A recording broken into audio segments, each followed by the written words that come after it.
Hi friends, welcome to what it taste. So ఈ రోజు what it taste కోసం మనం వచ్చేసాం రోడ్ నెంబర్ 68 జూబ్లీ హిల్స్లో ఉంచిన వెలవచర్ రెస్టారెంట్కి. మరి అక్కడ షెఫ్ అడిగి తెలుసుకుందామా మనకి ఎలాంటి స్పెషల్స్ చేసి చూపించబోతున్నారు. హలో పండుగ గారు. హలో అండి. ఎలా ఉన్నారు? బాగున్నాను. ఓకే, సో మరి శ్రావణ మాసం సందర్భంగా ఏం ప్రిపేర్ చేస్తున్నారు? మనకి పూజలు అనగానే ఎక్కువగా స్వీట్లు చేస్తుంటాము, లేదంటే నైవేద్యాని కోసం ఏదైనా చేస్తుంటాం కదా, ప్రసాదానికి అట్లాగే మన ఇంట్లో పిల్లలకి పెట్టడానికి, లేదంటే వచ్చిన ఎవరికైనా పూజకి వచ్చిన వాళ్ళకి తినిపినికి, ఈ విధంగా మన స్వీట్లు అనేది ఎక్కువగా చేస్తుంటాం అండి. అంటే ఎక్కువ మన రైస్తో టక్మని మనకు గుర్తొచ్చేది ఇట్లాంటి పూజలో చక్కెర పొంగల్ ఒకటి ఎక్కువగా చేస్తుంటామండి. ఈరోజు మనం చేసి చూసిన చక్కెర పొంగల్ అండి. చక్కెర పొంగలి. అవునండి. సో ఫస్ట్ అయితే మనం చక్కెర పొంగల్తో స్టార్ట్ చేస్తున్నాం అనమాట.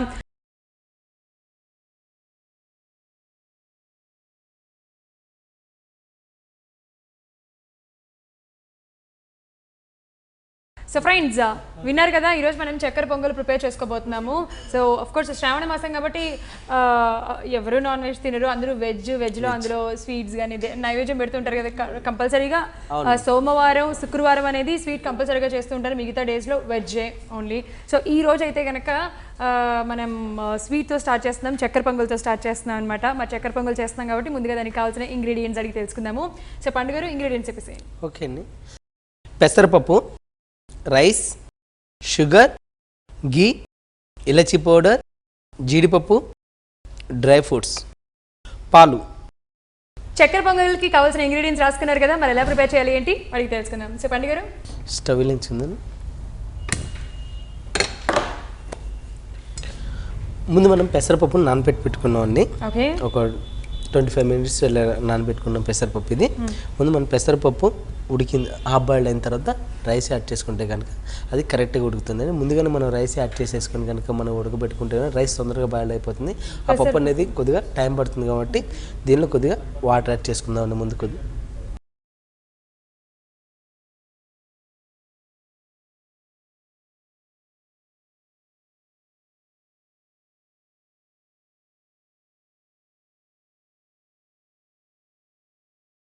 ఓకే. సో ఫస్ట్ పెసరపప్పు మనం ఆల్రెడీ నానబెట్టాం కదా ఒక half an hour before. So అంటే ఎక్కువ టైం తీసుకోదు కదా, రెండు ఒకేసారి యాడ్ చేస్తే మనకి పప్పు అనేది ఎంత నానబెట్టినా కానీ కొద్ది టైం ఎక్కువ పడుతుందని పప్పు ఉడుకునేకి. రైస్ అనేది మనకి తొందరగా ఉడికిపోతుంది కాబట్టి ముందు మనకు హాఫ్ బాయిల్డ్ పెసరపప్పు అయిన తర్వాత రైస్ యాడ్ చేసుకుంటే కానీ బాగుంటుంది. ఓకే, దీనిలో కొద్దిగా పాలు యాడ్ చేసుకుందాం. సో పెసరపప్పులో పాలు యాడ్ చేస్తాము. పాలు పోసి ఒకేసారి ఉడకబెట్టేసుకుందాం. సో చక్కెర పొంగల్ అనేది ఎక్కువ శాతం పాలల్లోనే ఉడకబెడతారు. కొంతమంది రైస్ అంతా అయిపోయిన తర్వాత పాలు పోయడం ఇలాగ చేస్తూ ఉంటారు, కానీ బట్ అంత టేస్ట్ రాదు. ఇలా మనం ఉడకబెడితే కనుక ఆ పాలు అనేది కూడా దగ్గరగా వస్తుంది, అలాగే పప్పు కూడా ఆ పాలల్లో ఉడుకుతుంది కాబట్టి మనం వేసే రైస్ ఇవన్నీ కూడా పాలల్లో ఉడికి ఆ టేస్ట్ అనేది బాగుంటుంది. యా, సో ఈ పాలల్లో ఉడికితే నిజంగానే మీరు అన్నట్టుగా ఆ టేస్ట్, ఆ పప్పు కానీ ఆ రైస్ కానీ రెండు ఉడికితేనే టేస్ట్ బాగుంటుంది. అఫ్ కోర్స్ విడివిడిగా ఉడకబెట్టేదానికంటే. బట్ చాలామంది ఆ పాలు ఎందుకులే సపరేట్గా జస్ట్ కొంచెం పోస్తే సరిపోతుంది అనుకుంటాం, కానీ మనకి ఖచ్చితంగా టేస్ట్ కావాలి అంటే ఇలాగే చేసుకోవాలి. అవునండి. మనం పెసరపప్పు ఏ విధంగా అయితే నానబెట్టుకున్నాం ముందుగానే, అలాగే రైస్ కూడా సేమ్ నానబెట్టుకుంటే కనుక మనకి రైస్ కూడా మంచిగా కుక్ అవుతుందండి. లేదంటే మనం అప్పటికప్పుడు నానబెట్టిన బియ్యం కనుక వాడినట్టయితే అది రైస్ మొత్తం కూడా హార్డ్ అయిపోతుందండి. మనకి కరెక్ట్గా ఈ రైస్కి ఎంత నానితే రైస్ అంత మంచిగా కుక్ అవుతుంది. లేదంటే కనుక మనం ఉడకబెడుతున్నప్పుడు హార్డ్గా గింజలు అనేది కూడా పగిలిపోకుండా ఉంటుంది. రైస్ ఎప్పుడైతే మనం బాయిల్ చేసినప్పుడు పగిలిపోతుందో అది ఇలాంటి చక్కెర పొంగల్ చేసేటప్పుడు చాలా టేస్టీగా ఉంటుందండి. ఓకే,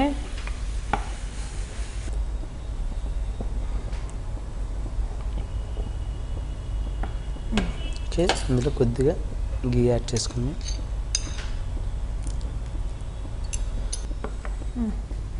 ఓకే, కొద్దిగా ఇలాచీ పౌడర్ కూడా యాడ్ చేసేసుకున్నాను.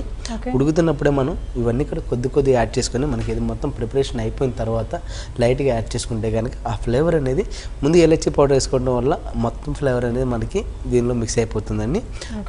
మొత్తం ప్రిపేర్ అయిపోయిన తర్వాత ఏదైతే చక్కెర పొంగల్ తీసే ముందు మనం ఏదైతే దేనిలో అయితే సర్వ్ చేసుకుని దానిలో లైట్గా పైన గార్నిష్ కోసం అలాగే ఫ్లేవర్ కోసం వేసుకుంటే సరిపోతుంది. ఓకే,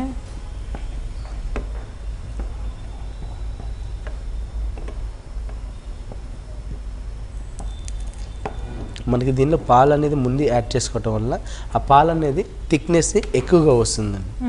ఎందుకంటే మన దీనిలో కోవా అంటే పాలు దగ్గరగా చేసి కోవా విధంగా అయితే చేసినప్పుడు అది ఎంత టేస్ట్ ఇస్తుందో ఇదే విధంగా మనం పాలు అనేది ముందే యాడ్ చేసుకుంటే సేమ్ అంతే టేస్ట్ వస్తుందండి. ఓకే, పప్పు మనకి హాఫ్ బాయిల్డ్ అయిపోయింది. రైస్ కూడా యాడ్ చేసుకున్నాం.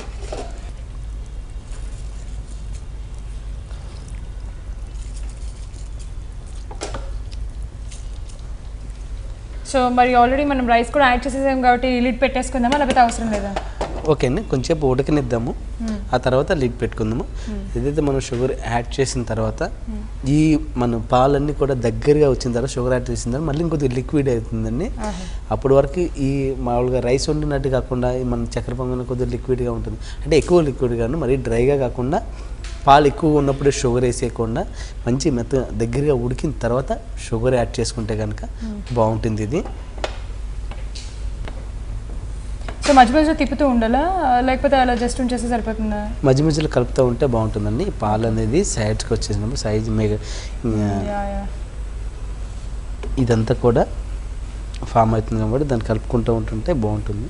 Okay, so rice almost cook అయిపోయింది కదా, ఇంకొద్దిగా ఉడకాలండి. మనకి ఆ వాటర్ అన్ని మనం ఏదైతే పాలు యాడ్ చేసుకున్నాం దీనిలో ఆ మొత్తం కూడా దగ్గరికి అయినాయి. ఈ విధంగా అయిన తర్వాత మనం షుగర్ అనేది యాడ్ చేసుకుంటే రైస్ కూడా తొందరగా పట్టుకుంటుందండి. ఆ వాటర్ ఉన్న కానీ షుగర్ అనేది యాడ్ చేసుకుంటే కనుక మనకు అంత పర్టికులర్ తెలియదు అది.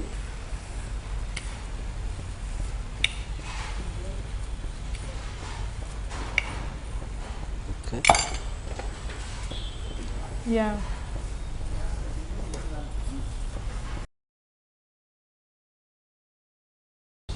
సో మనకి సరిపడా పంచదార వేసేసుకుంటే సరిపోతుంది. ఇప్పుడే మీరు అన్నట్టుగా కరెక్ట్గా కుక్ అయిపోతుంది అప్పుడు. అవునండి, పట్టి ఆ రైస్కి అలాగే ఆ పెసరపప్పుకి.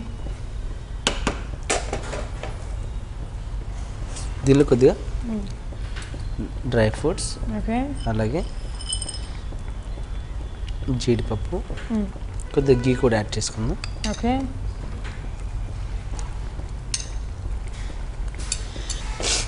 ఇట్లాంటి ఐటమ్స్ ఏది చేసినా కానీ ఆ గీ అనేది మనం కొద్దిగా ఎక్కువగానే యాడ్ చేసుకుంటే ఆ ఫ్లేవర్ బాగుంటుంది, ఆ టేస్ట్ కూడా బాగుంటుంది. ఓకే, ఆఫ్ కోర్స్ కదా, స్వీట్కి ఎప్పుడైనా సరే నెయ్యి యాడ్ చేసుకుంటే రైస్తో చేసుకున్నాం పర్టికులర్గా రైస్ స్వీట్ ఏదైతే చేస్తామో దానిలో గీ అనేది కొద్దిగా ఎక్కువగానే యాడ్ చేసుకోవాలి. ఎక్కువ అన్నాం కదా, మరీ ఎక్కువ కూడా యాడ్ చేసుకున్నది, ఎందుకంటే క్యాలరీస్ అనేది మనకి దీనిలో షుగర్ అనేది ఎక్కువగా ఇచ్చేసుకున్నది, అదే స్వీట్ వాడుతున్నాము. గీ అని కొద్దిగా మనకు ఫ్లేవర్కి ఆ టేస్ట్కి సరిపడా అనేది యాడ్ చేసుకుంటే బాగుంటుంది. ఓకే, ఓకే, మనకి ఇది కొద్దిగా ఇంకా కుక్ అవ్వాలండి. మనకి ఉన్న ఏదైతే షుగర్ వేసిన తర్వాత ఆ వాటర్ ఏదైతే మనకి దానిలో షుగర్ మొత్తం కరిగిపోయి వాటర్ లెక్క అవుతుంది చూసారా, అది మొత్తం కూడా మనకి కొద్దిగా డ్రై అయిపోతే కనుక మనకి ఆల్మోస్ట్ రెడీ అయిపోయినట్టే. ఈ లోపల లిడ్ పెట్టుకుందాము. సో పండుగ ఈ రైస్ ఎలాగో మనకి ఉడకాలి కాబట్టి ఇంకొంచెం ఎలాగో 10 minutes టైం తీసుకుంటుంది. సో మనం దీన్ని షిఫ్ట్ చేసుకొని నెక్స్ట్ మీరు ఏం చేయబోతున్నారు ఏంటి అది మాకు చెప్పేస్తారా? ఓకే అండి, బెల్లం కొబ్బరి కాంబినేషన్లో కర్జికాయ చేస్తున్నామండి. మనకి కర్జికాయ అనేది డిఫరెంట్గా చేస్తుంటాం. కొన్ని పుట్నాలు అట్లాగే షుగర్ ఇవన్నీ కొబ్బరి ఇవన్నీ మిక్స్ చేస్తుంటాం. డిఫరెంట్గా అంటే చిట్టి కజ్జికాయ అంటే చిన్నగా ఉంటుంది సైజ్ అనేది మనం చిన్నగా చేస్తాము. దీన్ని కూడా కొబ్బరి బెల్లం అలాగే మనకు డ్రై ఫ్రూట్స్తో ఈ 3 కాంబినేషన్లో వస్తుంది కజ్జికాయలు ప్రిపేర్ చేస్తున్నాం.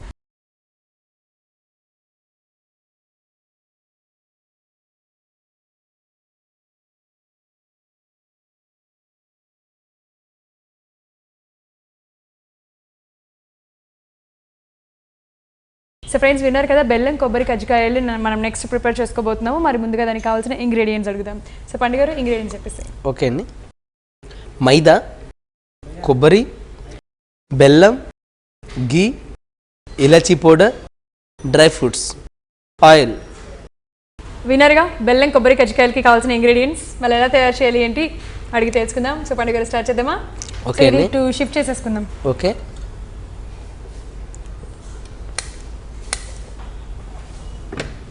ముందు మనం బెల్లం కొబ్బరి కజ్జికాయలకి కావాల్సిన ప్రిపరేషన్ అనేది ఆ మసాలా అనేది స్టఫ్ అనేది రెడీ చేసుకుందాము. ఓకే,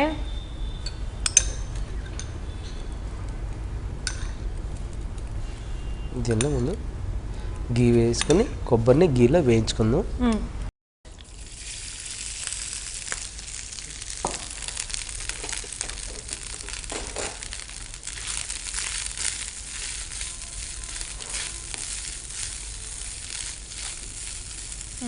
సో ఈ అంటే ఇప్పుడు దీనికి పచ్చి కొబ్బరి ఎక్కువగా యూజ్ చేస్తారా, ఎండు కొబ్బరి యూజ్ చేస్తారా? పచ్చి కొబ్బరి అండి, పచ్చి కొబ్బరి యూజ్ చేస్తారు. ఓకే. మనం పుట్నాలు బెస్లో చేసుకునే లేకదే డ్రై కోకోనట్ పౌడర్ ఇది ఇచ్చేస్తుంటాం దానిలో. దీనికి మటుకి పచ్చి కొబ్బరి ఇచ్చేస్తాం.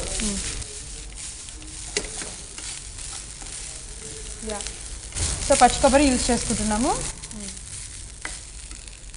అంటే ఇది బ్రౌన్ కలర్ వచ్చేంత వరకు ఫ్రై చేయాలా లేకపోతే ఎలా? బ్రౌన్ కలర్ వచ్చేంత మటుకు జస్ట్ మనం కొద్దిగా ఫ్రై చేసుకుంటే సరిపోతుంది. ఓకే. ఇందులో ఇలాచీ పౌడర్. ఇప్పుడు మనం ఏదైతే ప్రిపేర్ చేస్తున్నామో అవి స్టఫ్ కోసం. అవునండి. ఓకే. యా.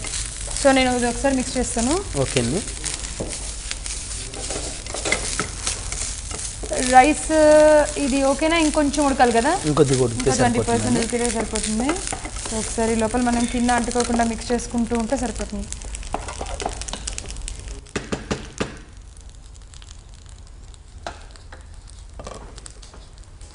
యా. సో బెల్లాన్ని కూడా తురిమేసుకొని పెట్టేసుకోవాలి బిఫోర్ ఇట్ సెల్ఫ్. ఇది చేసే ముందర బెల్లాన్ని తురుముకొని పెట్టుకుంటే సరిపోతుంది. ఈ లోపల కొబ్బరి కూడా మంచిగా ఫ్రై అయిపోయింది. ఈ మాత్రం ఫ్రై అయితే సరిపోతుంది కదా బండి గారు? సరిపోతుందండి.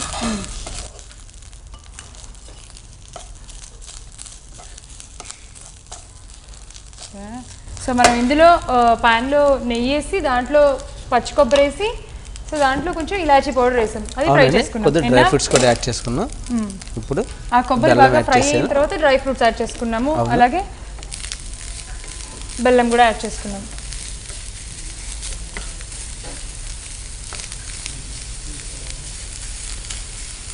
మీరు చేస్తున్నారు కదా లైక్ పొడి అనేది పొడిగా ఉంటుంది కదా, మనం ఏదైతే స్టఫ్ ప్రిపేర్ చేస్తామో మరి దీనికి అనేది లైట్గా వెట్టిగానే ఉంటుందండి. ఎందుకంటే బెల్లం యాడ్ చేసి మనం దాన్ని మంచిగా ఫ్రై చేసుకుంటున్నాం కాబట్టి ఇదండి ఎలా వస్తుందంటే మనం కొబ్బరి ఉండలు చేస్తే స్టఫ్ ఎలా వస్తుందో సేమ్ అంత వస్తుంది. అది మనం ఎక్కువగా డ్రైగా చేసుకుంటూ ఉంటాం.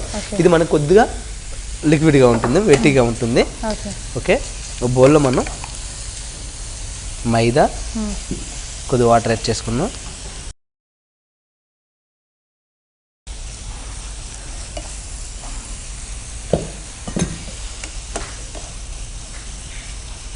సో ఇది ఇలా వచ్చేసింది చూడండి పండుగ. ఇది సరిపోతుందా? ఇంకా మనం ఫ్రై చేసుకోవాలి. కొద్దిగా ఫ్రై అయితే సరిపోతుందండి. ఆ బెల్లంలో ఉన్న వాటర్ మొత్తం డ్రై అయిపోతే సరిపోతుంది. ఈ పిండి మనం చపాతీ పిండి లెక్క కలుపుకుంటే సరే. ఓకే.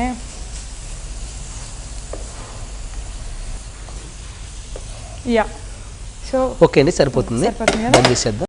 సో పండుగ ఇక్కడ మనం స్టఫ్ కూడా ప్రిపేర్ చేసేసాము. సో మీరు పిండి కలిపేశారు, ఇది కూడా మనం స్టవ్ బంద్ చేస్తాం కాబట్టి ఇది ఒక పక్కన పెట్టేసుకుందాము. నెక్స్ట్ మనం ఏం చేద్దాం?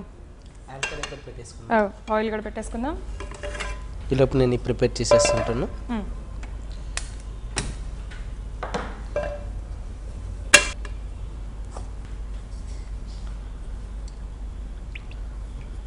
కజ్జికాయలు యాక్చువల్లీ పెద్ద సైజులో చేస్తుంటాం. కజ్జికాయ మనకి ఇంట్లో కొన్ని చెక్కవి ఉంటాయండి. నేను కూడా ఇప్పుడు అదే అడగబోతున్నాను యాక్చువల్గా. అసలు మామూలు యూజువల్లీ కజ్జికాయలు చేయడానికి మనకి ఒక ప్రెస్ చేస్తాం దాంట్లో పెట్టి. సో మీరు ఇప్పుడు ఎలా చేస్తున్నారు? మన హ్యాండ్తో చేస్తుంటామండి. ఓకే, హ్యాండ్తో చేసేస్తారా? అవునండి. వావ్. సో ఆ పని లేకుండా అంటే మనకి ఆ చెక్కదంతా పని లేకుండా హ్యాండ్తో కూడా ఎలా చేసుకోవచ్చు చూద్దాం ఈరోజు.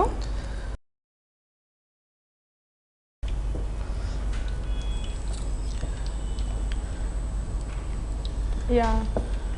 మరీ పెద్దగా కాకుండా ఇలా ఈ విధంగా చేసుకొని పెట్టు.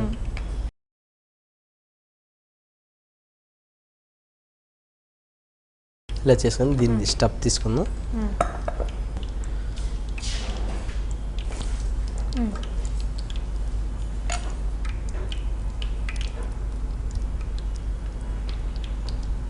అంటే స్టఫ్ ఎంత మటుకు సెట్ సరిపోతుంది అనేది చూసుకొని స్టఫ్ చేసుకొని నెక్స్ట్ మన పొరుకు తీసుకొని జస్ట్. అసలు మీరు సూపర్ అండి. నేను ఎలా చేస్తారా అని ఎక్స్పెక్ట్ చేశాను కానీ ఇలా చేస్తారని అసలు ఎక్స్పెక్ట్ చేయలేదు. But nice, very sweet. Gap లేకుండా ఈ విధంగా చేసుకుంటే సరిపోతుంది. మనం అన్ని కూడా ప్రిపేర్ చేసి పెట్టేసుకుందాం.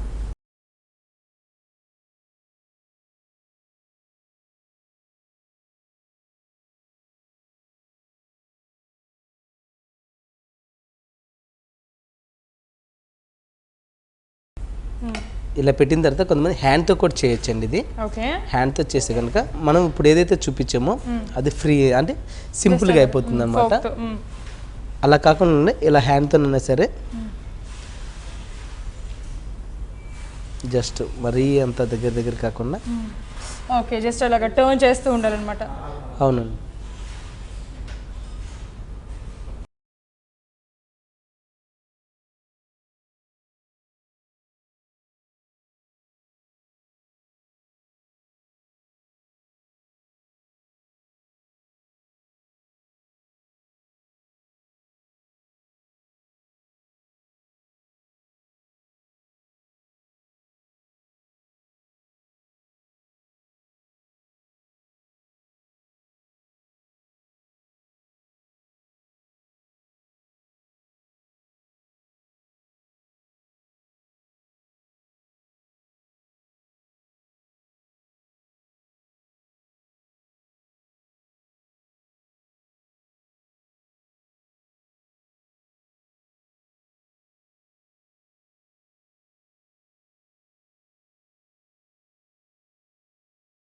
ఇవి లిటిల్ బ్రౌన్ కలర్ వచ్చిన తర్వాత తీసేస్తే అయిపోతుంది కదా. అవునండి.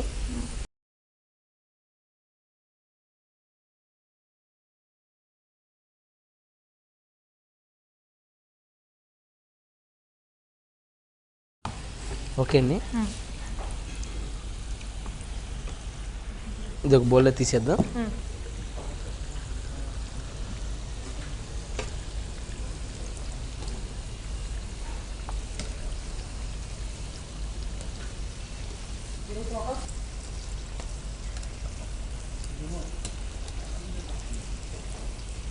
సో ఇవి కూడా అయిపోయినట్టున్నాయి కదా బండి గారు, ఆపేనా? ఓకే అండి, సరిపోతాయండి. ఇక నేను ఆపేసాను, ఒక ప్లేట్లోకి తీసేసుకుందాం. చూసారు మనకి ఇలా సేమ్ కర్జికాయ టైప్లోనే స్టఫ్ అనేది మారుతుంది, డిఫరెంట్గా ఉంటుంది. టేస్ట్ అనేది చాలా బాగుంటుంది. ఇది రెగ్యులర్గా చేసుకునే కర్జికాయ ఇలాంటివి కూడా ట్రై చేస్తూ ఉంటే ఇంట్లో చాలా బాగుంటుంది. యా దట్స్ ట్రూ యాక్చువల్గా.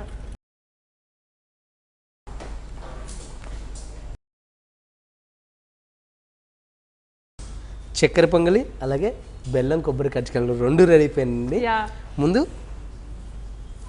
రైస్ చేసిన కంటే రైస్తో స్టార్ట్ చేద్దాం. నేను కూడా ఫస్ట్ ఇదే టేస్ట్ చేయాలి అని అనుకున్నాను, మీరు కూడా అదే ఇచ్చారు. సో 100% టేస్ట్ చేసేద్దాం.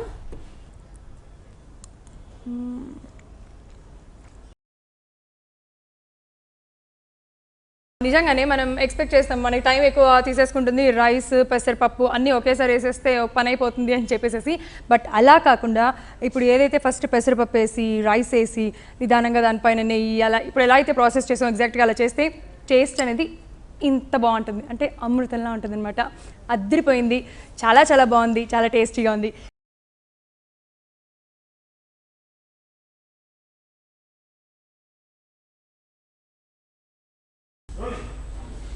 బెల్లం కర్జికాయలు కూడా రెడీ అయిపోయి ఉన్నాయి కాబట్టి టేస్ట్ ఏంటి ఎలా ఉన్నాయి? ష్యూర్గా. సో కొబ్బరి బెల్లం కజ్జికాయలు రెడీ అయిపోయినాయి, టేస్ట్ చేసేద్దాం.